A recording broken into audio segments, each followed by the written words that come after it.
নওগাঁয় কোরবানির পশুর হাটে ক্রেতার সমাগম বাড়ছে। মাঝারি আকারের গরু বিক্রি হচ্ছে বেশি।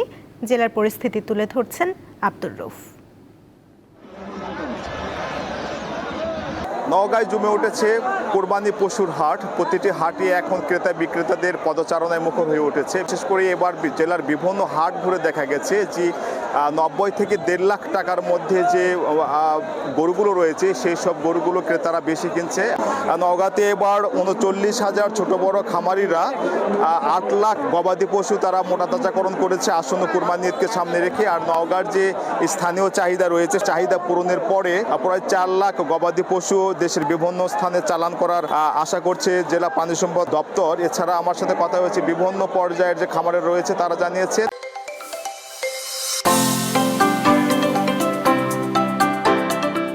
গরু মোটাতাজাকরণের ক্ষেত্রে যে উপকরণগুলো রয়েছে সেসব উপকরণের দাম বৃদ্ধি হওয়ার কারণে তারা হাটে এসে সেরকম কাঙ্ক্ষিত মূল্য পাচ্ছে না, যার কারণে তারা কিছুটা লোকসানের মুখে পড়বে।